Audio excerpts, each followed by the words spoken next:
Hi 4K, good to see you. Let's talk about our day today. We are going to have our morning meeting followed by a little bit of math. We are going to read a story together. We are going to play a game.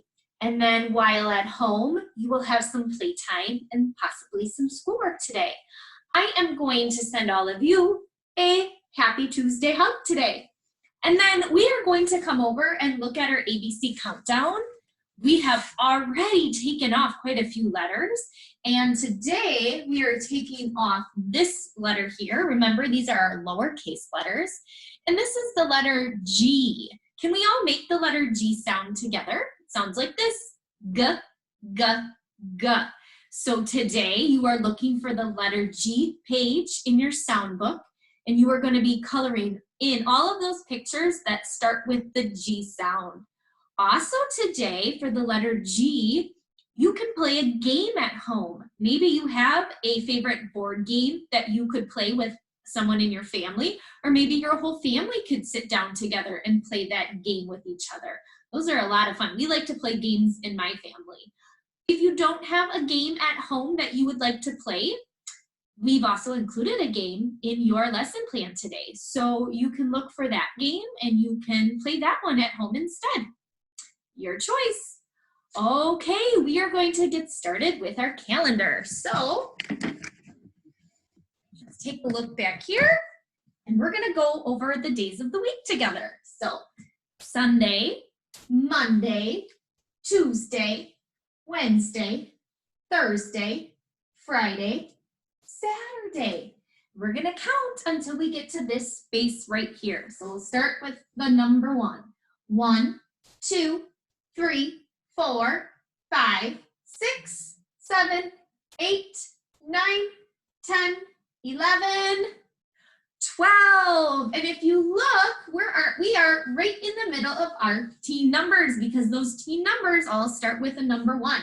So a number 12 is a 1 and a 2. So we'll put up our number 12, and I already showed you what the pattern is, but can we please go over our ABC pattern together? So I'll put up our turtle and then we'll do the pattern together. We'll start at the beginning. Ready? It's an ABC pattern. There are 3 different pieces in this pattern. Ready? We have duck, boat, turtle. Duck, boat, turtle.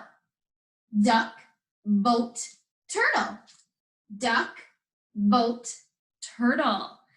And that's actually what you are going to practice doing today in math. Your job today is to see if you can create your own ABC pattern. But I know last week you did an ABC pattern where you found little objects and you lined them up. So maybe you did a car, rescue hero, My Little Pony. Car, rescue hero, My Little Pony. Maybe yours looked a little bit different, but today you are going to do a movement pattern. And what that means is you're going to put 3 different actions together and then you are going to repeat. So, for example, let me just move my computer back a little bit. Your pattern might look like this. You could do reach up high, touch your toes, make a silly face, and then you repeat it. Reach up high, touch your toes, make a silly face. Can you try it with me? Ready? Reach up high, touch your toes, make a silly face. Reach up high, touch your toes, make a silly face. Reach up high, touch your toes, make a silly face. That could be your movement pattern, or maybe you could create your own. Jump, spin, touch your toes. Jump, spin, touch your toes. So you can make yours look any way you want. You just have to make sure that you have 3 different actions and you always repeat the pattern, right? I can't wait to hear about your ABC pattern that you come up with. The next thing we are going to do today is we actually have 2 things to read together. We have a poem, and then we have a new Tabby Tiger story. And maybe I can even find Tabby Tiger and bring her out to read the story with us. So the poem that we're going to read today is called Down, Down, down below. And I want you to look at the illustration. So I spy two different boats. And the two boats that I see are two different kinds of boats. One of the boats up here is at the top of the water. So a lot of times, most of the time, boats, they float on the top of the water. But there are some boats called submarines that their job is to go deep down into the bottom of the sea or the water. And a lot of times these submarines have a really tall telescope that they can put up above the water, and that way they can look around to see what's above the water, but the boat can stay hidden underwater. That's pretty neat, right? So it's kind of like our float and our sink experiment that we did last week. So this boat is floating on top of the water. This boat is at the bottom of the water. Can you think of some of those things that we experimented with? Some of the things that floated at the top and some that sunk to the bottom. So this poem is going to be read to the tune of Row, Row, Row Your Boat. So if you want, you can sing along with me. It goes like this. Down, down, down below in our submarine, looking through the periscope, so much can be seen. So this is the periscope. They're looking through it down here, but they can see what's happening up above the water. Up, up, up above in our little boat, wind and waves go rolling by, keeping us afloat. Thanks for singing along with me. The next story that we're going to read is called Tabby Tiger's Fish Tank. And I'm going to see if I can bring out Tabby. Here's Tabby. So Tabby, she can sit right here and she'll listen to the story as we read it. Let's see if we can get Tabby to sit up. There she is. All right. So we're going to read Tabby Tiger's Fish Tank. Where does Tabby look like she is in this story? Is she inside a store? It does look like she's inside of the store. What kind of store is Tabby Tiger in? Did you say pet store? I think you might be right. I think Tabby is inside of a pet store, and it looks like she's looking at an aquarium. I'm wondering if Tabby is looking for a pet fish to take home with her. Maybe she would like to buy one of those pet fish and take it home and keep it as a pet. Think about it. Maybe some of you have a pet fish at home, and maybe you don't. Maybe you can just pretend you have a pet fish. What kind of things would you have to do to take care of your pet fish? Would you have to feed the fish? You would. You would have to feed the fish. And fish, they don't need a lot to eat. You just have to sprinkle a little bit of fish food, and that would keep them nice and full. You also have to clean the fish tank, right? To keep the fish tank nice and clean. So that's something that you also have to do every once in a while. Let's read our story, Tabby Tiger's Fish Tank by Joy Cowley. Tabby Tiger had some fish. Some fish were red. Some fish were happy. Some fish were yellow. And some fish were flappy. Ooh, I heard two rhyming words. Happy, flappy. Did you hear those words too? Tabby put some water in the fish tank. Went the red fish. Swim, swim, swim. So it looks like Tabby bought the fish. Looks like this might be her fish tank. She's bringing them now home to her house. And now she's getting ready to take care of the fish. So first she put some water in, and then in went the red fish.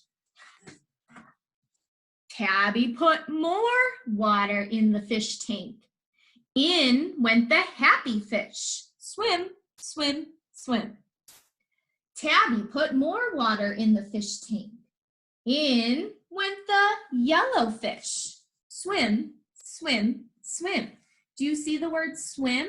And I see it 3 times in the story or in this line. Swim, swim, swim.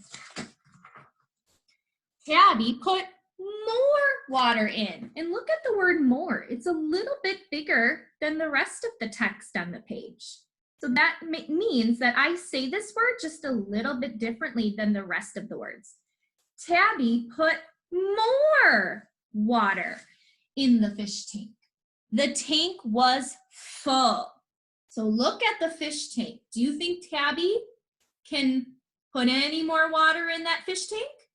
I don't think so. The flappy fish went in.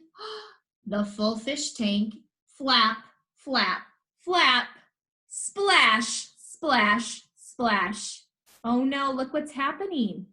The fish are splashing and Tabby's getting wet.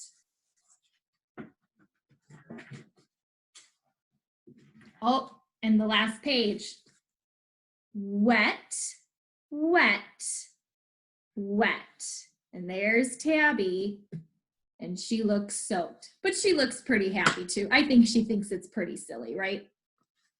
Well, thanks for reading that story with me, friends. So I'm gonna put Tabby away. Tabby says, bye-bye, friends, I miss you. Tabby's gonna come over here. And like promised, we are going to play a little game today. And this is a game I know you're familiar with. We've played it before in our classroom before. We are going to play our game, Little Mouse, right? So we know that the words mouse and house rhyme. So friends, we are trying to find Little Mouse who's hiding behind one of these houses. We just have to figure out which one she's hiding behind. So let's see if we can find her. Little Mouse, are you behind the red house? Let's check. Nope. Should we try the blue one next? Ready? Can you say it with me? Little Mouse, are you behind the blue house? Nope. Should we try the white one next? Little Mouse, are you behind the white house? Nope. How about orange? Let's give it a try. Little Mouse, are you behind the orange house? No. Yellow? Little Mouse, are you behind the yellow house? Not yellow. Let's try pink. Little Mouse, are you behind the pink house? Not pink. We only have 2 houses left. She has to be behind one of them, you would think, right? Let's try the purple one next. Little Mouse, are you behind the purple house? Not the purple house. What do you guys think? Is she in the green house? Let's all try it together. Ready? Little Mouse, are you behind the green house? She was. That's where she was hiding. Little Mouse is hiding behind the green house. That silly mouse. Friends, thank you for playing the game with me today. I will see you soon. Bye-bye.